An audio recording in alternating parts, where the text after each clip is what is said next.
Hello everyone, and welcome back to In Christ Alone. Today we will be having a continuation of our articles series. Today's article is from academictip.org and is called The Window. It involves two men who are in hospital. The friendship that forms as the story goes on is really interesting, even with the restrictions that the two men have.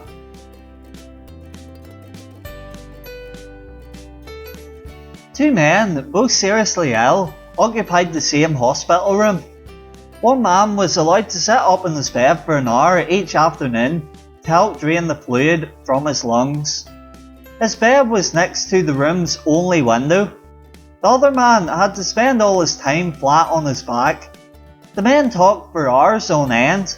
They spoke of their wives and families, their homes, their jobs, their involvement in the military service, and where they had been on vacation.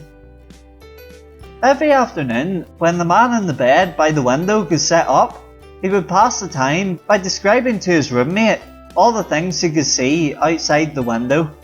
The man in the other bed began to live for those 1 hour periods, where his world would be broadened and enlivened by all the activity and colour of the world outside.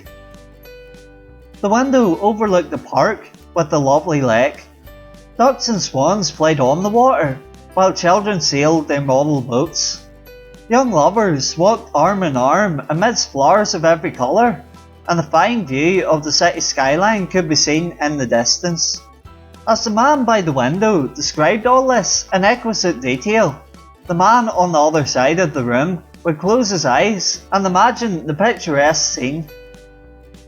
One warm afternoon, the man by the window described the parade passing by. Although the other man couldn't hear the band, he could see it in his mind's eye as the gentleman by the window portrayed it with descriptive words. Days and weeks passed. One morning, the day nurse arrived to bring water for their baths, only to find the lifeless body of the man by the window, who had died peacefully in his sleep. She was saddened and called the hospital attendants to take the body away. As soon as it seemed appropriate, the other man asked if he could move next to the window. The nurse was happy to make the switch, and after making sure he was comfortable, she left him alone.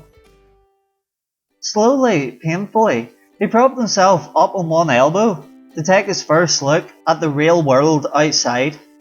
He strained to slowly turn to look out the window beside the bed. It faced a blank wall. The man asked the nurse what could have compelled his deceased roommate, who had described such wonderful things, outside this window. The nurse responded that the man was blind and could not even see the wall. She said, "Perhaps he just wanted to encourage you."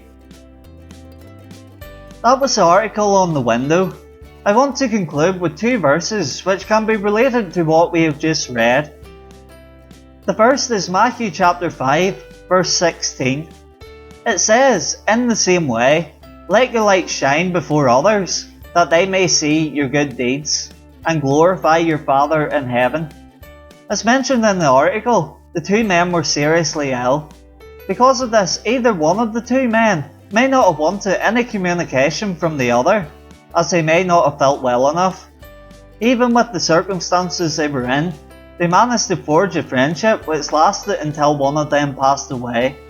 The blind man showed great compassion, as day after day he invented new activities and events, even though he couldn't see anything at all.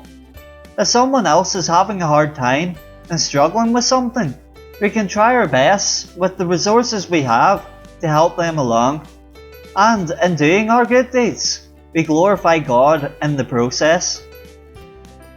The second verse is John chapter 15 verse 12.